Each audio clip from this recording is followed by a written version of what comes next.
Sir Nash, ito yung unit mo. Bago siya. May kasama rin siya ganire para sa cups. Consiset natin yung mga bottles na pinadala mo. Ito. Ba, 4 na klase ito. Patulis to. Ito, diretso lang. Ma-adapt lahat ng adjustment yan. Papanood natin ngayon yung kayang gawin. First time natin gumamit ng ganito. No? May mas malit tayong ginawa. Pero yung pang-spray ng alcohol na nagpagawa no. Nandiyan po sa kasama rin sa mga video. Adjust natin to. Alisin ko na to. Yung ano niya. Seal of Doncelia. Okay. Ang mangyayari po niyan dito sa side na ito. Yan, pasasakayin natin itong bibig niya. Halos pare-parehas naman yan. Hanapin natin yung bibig niya. Yan. Pag naibigan na po natin dito, hindi na yan bibigay. Yan, igitna lang po natin. Silalagay din po natin ito. Itataas po natin ito. Dito natin. Taas po natin ganyan. Kahit ganyan kataas, kaya niyang abutin. Pero mas mataas pa rin yung para sa ano, water container kung gano'n. Mababa pa to. O di yung pagmarka ganyan. Tatapat natin ngayon ito.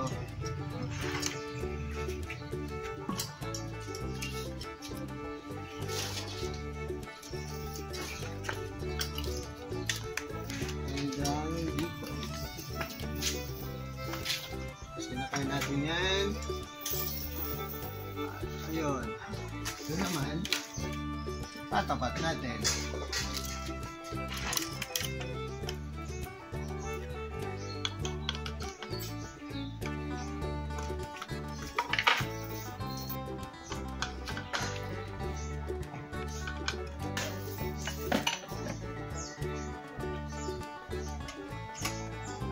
Kailangan yung blade natin nasa gitna. Yan.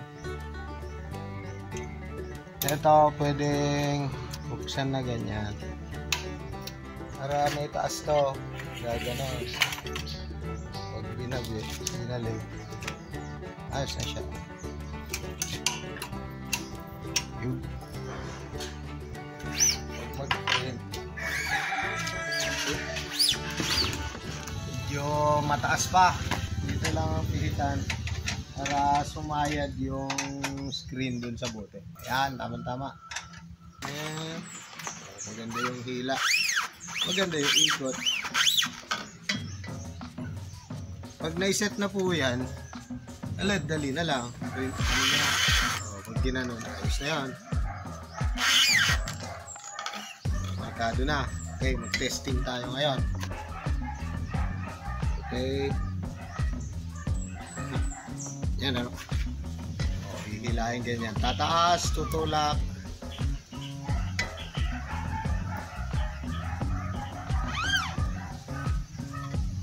Binalik. Tatak ulit.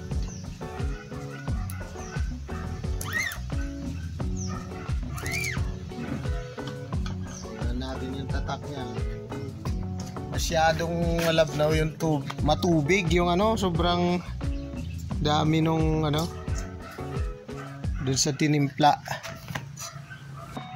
Ito. Dapat pag nagtimpla po kayo nito, tamang-tamang parang paste lang. Pero nangyari dito, masyadong matubig. Walang tubig to pero masyadong nasobrahan ng reducer. Yun po yung naging problema. Okay, pakipunas. Ulitin natin. Pag naglilinis po, pwede natin punasin yung sa ilalim. Ayan. Pwede nating patakan ito para bumungad ulit yung butas ng print. lilinisin natin yan. Ayan siya, nagpakita na. Masyadong matubig yung malabnaw. Yung natin, yung ink. Mas maganda yung medyo malapot. Subukan ulit natin. Same pa rin. Pag pinasok po ito, ganyan, may guide. Ito, pipigilan niya. Parang naiset na po natin yan. Tapos lalagyan natin yung sign niya. Magigets niyo yung tamang diin. Yan. Tapos isa ulit. Paano talaga? Masyadong malabnaw. Kailangan parang paste lang mali yung pagtimpla namin. Okay? Pero ayan, makikita nyo, lumabas na yung tatak. Yun po ang kaso pag sobrang labnaw. Pumuputok siya. Ay, hindi po dapat ganun. Titimpla kami na iba. Tapos ulitin. So, mangyayari, lilinisin muna natin to. Maganda ring makita natin yung mga kamali, Pag naglinis po tayong ganyan. Handa, dito lang ang buksan natin. Ayan. Para i-release niya ito. I-release, itataas na niyang ganun. Punasan agad natin itong blade. Itong blade ang dapat na unang-unang pinaka natin na maliliyasan. Reserve natin yung talas niya. Kasi ito ang nagpapaganda ng agod. Lalagyan ko ng tape dito. Doon tatapat itong bakal natin na to. Para pag nag-move mamaya, mamarkahan din. Kasi magkakaiba yung haba ng mga bote natin. Kailangan i-adjust natin yung lapis para maabutan niya. Yung bumili po nito, taga Mindanao. Parang instructional video na rin. Kasi yung bote sa product niya. So, balik tayo rito. Sana maganda na yung timplan. Masyadong malabnaw kanina. Tanghaling tapat po ngayon, hindi rin magandang mag-print pag tanghaling tapat. Kalaban din po yun. Madaling tumigas yung pintura. Ito makikita pag hinigpitan natin dito. Bumababa siya. Yan. I-flat natin. Kakargahan nyo Tapos pag binabanggan may laman na.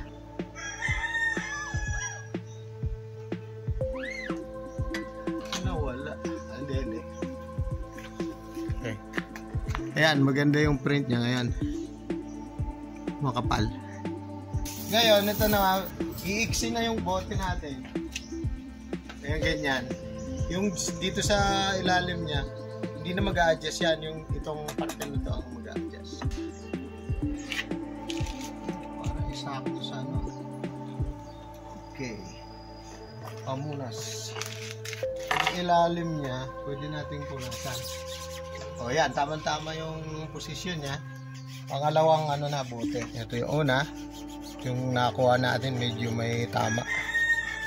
May yupi. Try natin yan.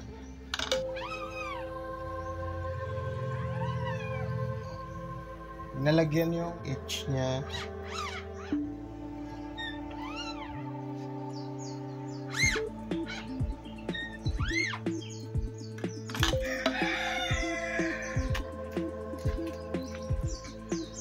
Nahulog lang dito. Hanggang dito yung flat niya Dapat na i-move ng konting ganun. Ganun pa man. Mag-adjust ulit tayo. Ito naman, mas maano na naman siya. Mas maliit. Kung mangyayari, adjust natin. Ayan. Pag nilagyan natin ng tape na ganito, magiging parallel siya dito. Tingnan natin yung lapat niya. Maganda naman. Kailangan itaas. Hininan natin doon. Hindi siya nag-flat. Nakababa rito, mataas yan. So, ilalapit natin ito para tumaas siyang gano'n. Luluwagan. Tapos, sabay na pataasin ng gano'n. Ayan. Medyo nag-level na. At saka level na talaga. Print ulit. Pero kailangan buksan natin yung kasi sa tagal nung pag-adjust, nag-cover na yan.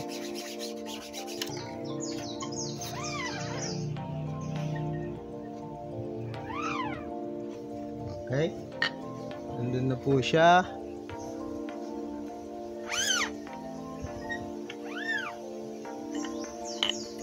Yun. Ayos na ba? Tapos, ulitin natin.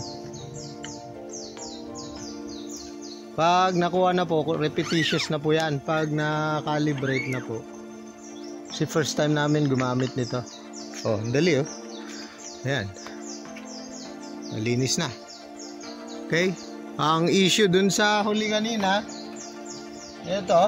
Pag nakita nyo, ito, paliko na siya dyan. Patulis na siya dyan. Kaya hindi nag-flat dyan. Ito, nakuha kaagad kasi maganda yung pagka-set up nung pagka-flat nung bote. O, tatlo. Ito, natapos din, nag-smudge lang. O, tatlong sizes na po ha. Gets na natin yung tatlong sizes. Tapos pang-apat. Ito. Yung huling pinakamaliit natin kanina, may diferensya na naman silang mga 1 inch. 1 inch nga. Dito po sa parte na to, imumubulit natin ng 1 inch pa na naman. Yung 1 inch ay mga ganyan. Subukan natin. Medyo mas maliit na naman po ito. Hahabulin na naman natin. Yung makikita nyo, may space na naman. Dapat ganyan na naman ang level. Ano ba? Ay, ito, liliit na naman. Kasi yung sa bottom ng bottle, lumiit. Yung sa bunganga ng bottle, walang problema doon. Consistent. Pare-parehas sila ng takip. Ito, i-adjust natin. Nakuha na natin. Tapos magpiprint ulit tayo. Okay, tignan natin ha.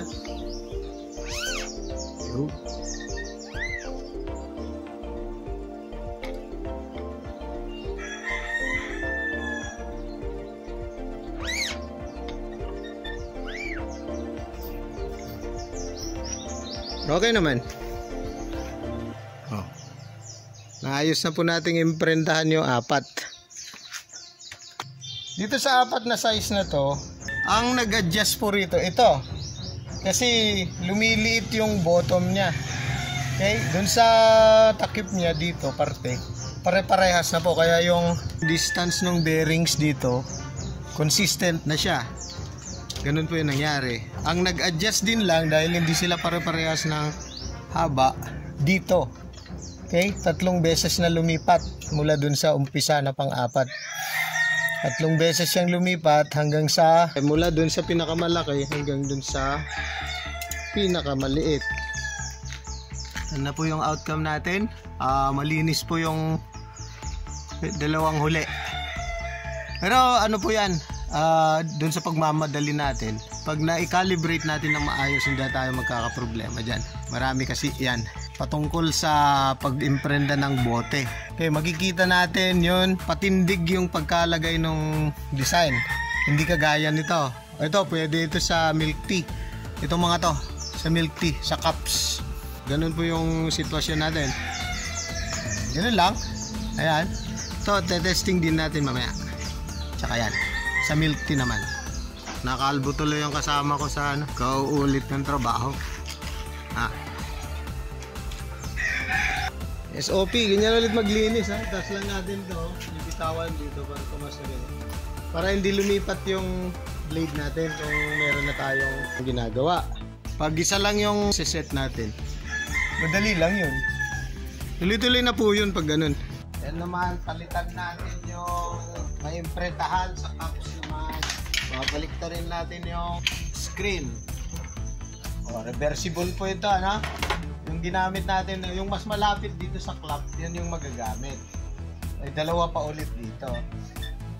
Ang purpose po kaya mahaba tong screen natin.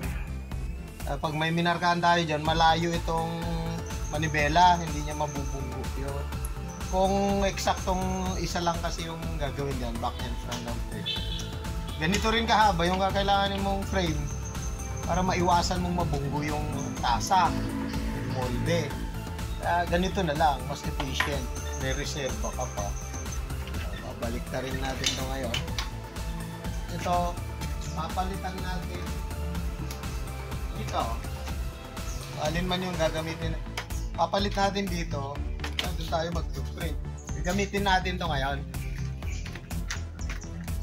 Buko.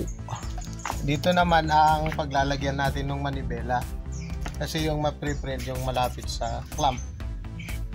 Ito ang gagamitin nating tasak para sa buko pie. Marami pong kayang tatakan nito. Marami po yung video natin dun, ano, panoorin nyo lang. Sari-sari. So, ayan, ayos na. Pag binaba natin ito, ayan, medyo may kataasan, ano. Itatapat ngayon natin dito. Ito po yung adjustment. Napaka-importante. Ibaba muna natin to kasi mataas, no. Dito po sa likod yung, ano, adjustment, elevator. Oh, bumaba. Yun. Tatapat natin yung magandang lapat niya. Naka-level na. Doon natin higpitan dito, no? Pero ito kasi, yung sitwasyon, sumubra sa harap yan. Kailangan i-atras natin. Ilagay natin itong cup. Dahil siya yung mga kailangan ng imprenta. Kailangan nito, lalampas at lalampas siya dito para lumapat yung screen. Siguraduhin parallel, nakaskwalado itong mahawak na to. Higpitan ng maayos yung siguradong hindi siya aalagwa. Check natin, ha. Ayun po yung buko, itatatak natin dito sa cups. Ayun. Ito, itatatak natin. Oh, madali yan. Napakasimple niyan, eh. Okay na. Anong babagal-bagal dyan? Okay, ayan. Tingnan mo yung ano, parang paste lang. Pero dito naman natin tingnan ngayon sa ilalim. Tingnan niya. Nalagyan niya yung tatakan. Pag binabang ganon, check na malagyan talaga. Ulitin natin.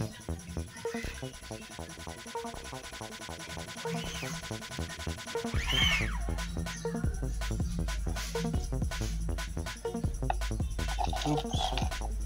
Lising kasi yan. Pasal-sal yan. Oh, dalawa pa, ah.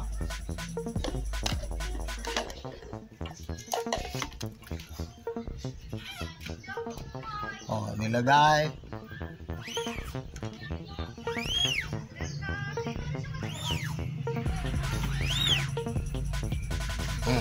Tapos natin yan. Natin yung tatak mamaya. Isa pa ulit. Doon naman sa ibabaw ang view. Style niya. Okay. Lagyan.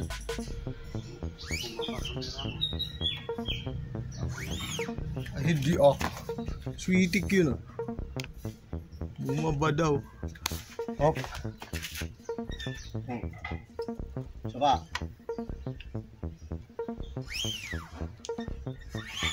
Ay, puro blender yung ano. Pero hindi. Saba. Last na lang. Buko. Pero maitim yung tinta. Saba. Saba. Umagod. Okay, ano na lang. Ayan, oh. Ang linis naman, oh. Yung mga magbubuko dyan. At yung mga nabuko. Oh, okay, tama. Ayan, oh. Ang nipis niyan. Oh, ayan. Ang linis, oh. Tapos may nyug pa. Ano nangyari dun? Ay, teka. Umapaw.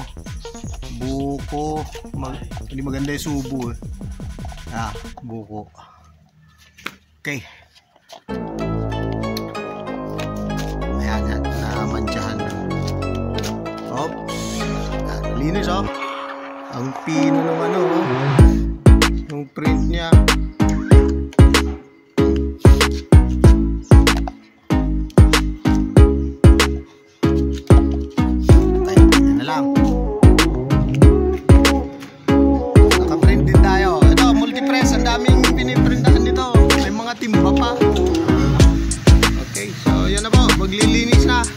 I-upload ko na lang ulit ito para dun sa kasama natin. Tuturuan ko na lang ng iba ulit para may habol naming impake ito. Madaling araw kasi lumuluwas sa city yung ano namin.